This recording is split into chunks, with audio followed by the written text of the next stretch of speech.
Otep à tous, bien-aimés frères et sœurs, nous allons revenir sur le cas de Tidiam Cham. Qui est Tidiam Cham? D'où vient-il? Qui l'a parachuté depuis la Suisse, depuis la France, depuis l'Europe, pour vouloir en faire maintenant le prochain président de la Côte d'Ivoire? Qui? Je vous ai dit dans la vidéo dernièrement que Tidiam Cham est dans la liste des diplômés de l'école de Davos, ce qu'on appelait les Young Leaders for Tomorrow, les prochains leaders de demain, en anglais, c'est ça que ça veut dire.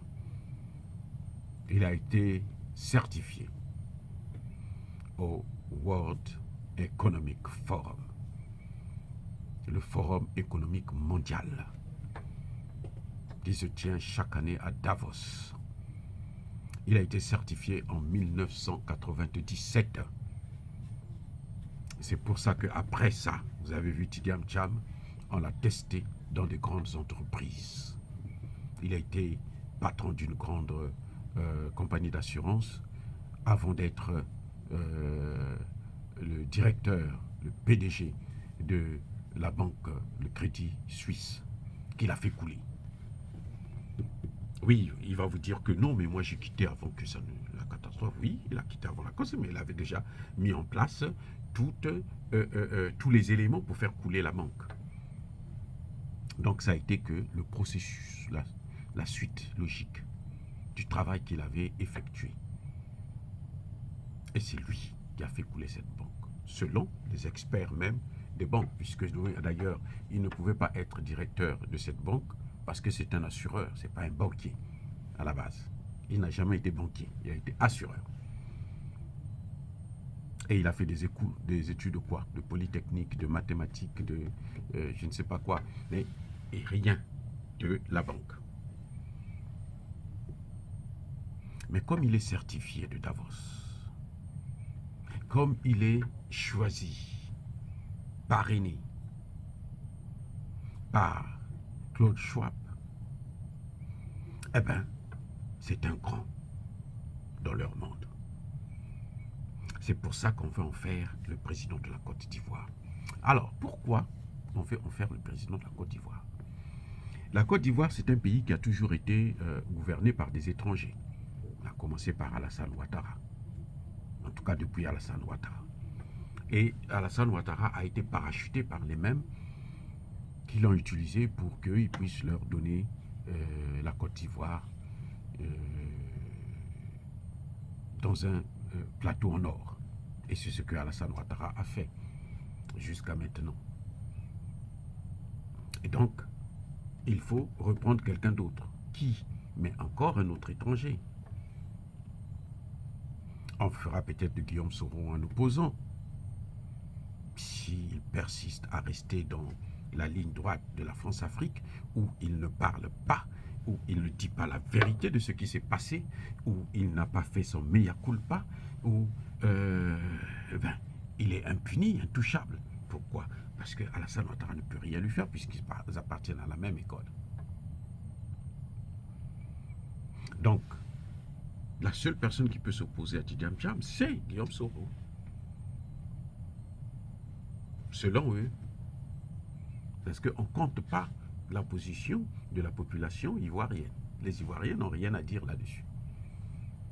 C'est pour ça que vous avez vu que j'étais surpris d'apprendre, de constater avec amertume que des grands panafricanistes sont là à le soutenir. Des panafricanistes qui même appartiennent au parti de Laurent Gbagbo, le PPACI, qui acclament. Et ce sont les mêmes gens qui veulent insulter Emmanuel Macron. Vous n'avez pas le droit d'insulter Emmanuel Macron. Parce que Tidiam Cham et Emmanuel Macron sont de la même école. François Asselineau venait de nous le dire. Que ce soit Tidiam Cham, que ce soit Emmanuel Macron, que ce soit Gabriel Attali, ce sont des gens qui sont certifiés à l'école de Davos. Et c'est pas n'importe qui quand vous rentrez. On dit bien Young Global Leaders. Les jeunes leaders mondiaux du globe terrestre. Donc quand tu es certifié là, tu es donc appelé à être un jour au top président d'un pays. Donc on doit trouver des endroits. Il avait déjà été ministre en Côte d'Ivoire. Maintenant, faire de lui un président, c'est rien du tout. C'est la même chose. Parce qu'il faut qu'ils placent leurs gens pour gérer ce pays. Mais pourquoi la Côte d'Ivoire? Pourquoi pas le Sénégal? Parce qu'il est aussi sénégalais. Pourquoi pas au Sénégal? Parce qu'au Sénégal, il y a déjà des gens qui sont là-bas.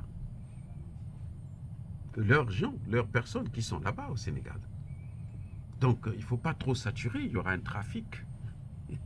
Ça va bloquer le processus. Donc, il faut les amener dans une autre école. Puisque celui qui est là, il est maintenant âgé, il est maintenant dépassé, il est maintenant même physiquement et moralement, il est pratiquement hors état de gestion.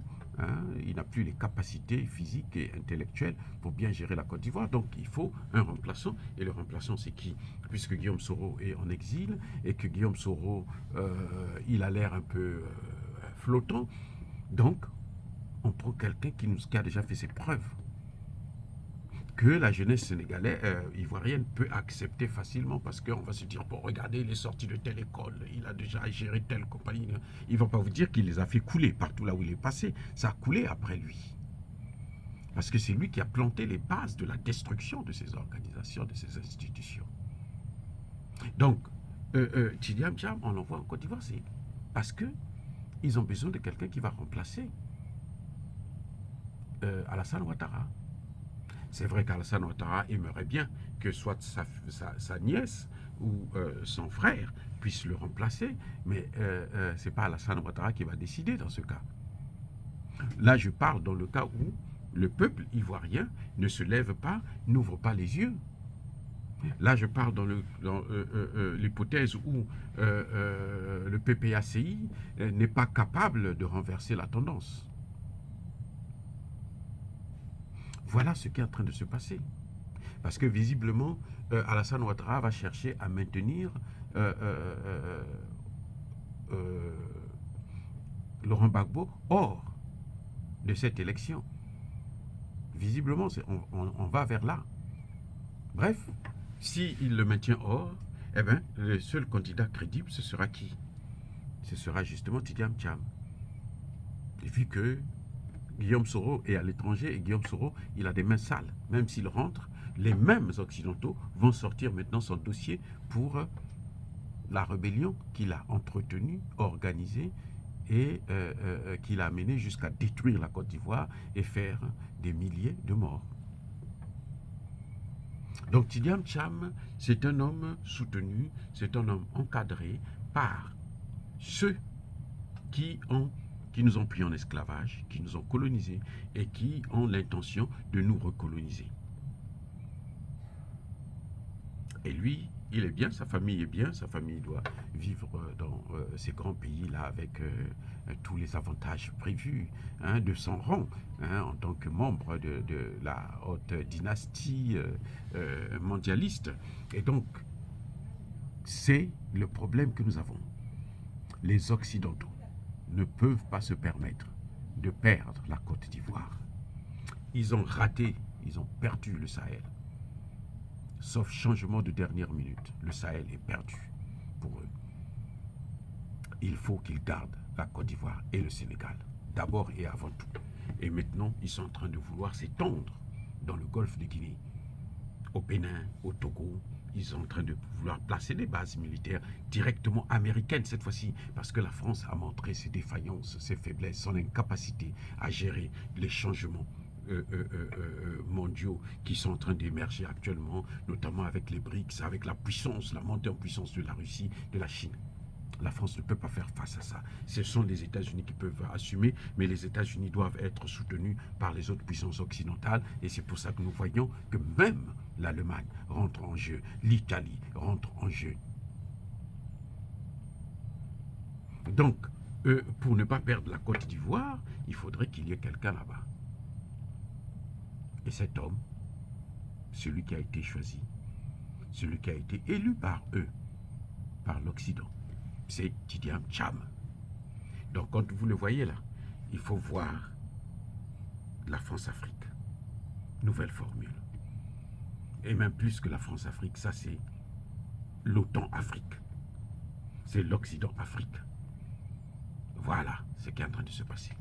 Oh, dire cela, c'est inciter à la haine ou à la violence. Non, il y a ma colère, il y a ma haine. Encore une fois de plus, bien aimés frères et sœurs, je persiste et je signe. Soyez bénis, soyez abondamment bénis par le Dieu des Kémites et par nos ancêtres angélisés. Mais que tous ceux qui persécutent le continent africain le pillent et le déstabilisent, qu'ils soient noirs, blancs, chinois, arabes, juifs, indiens, qui qu'ils soient punis, maudits, foudroyés, neutralisés, écrasés, effacés par le Dieu des Kémites et par nos ancêtres angélisés. Vive l'Afrique éternelle. J'ai dit et j'assume.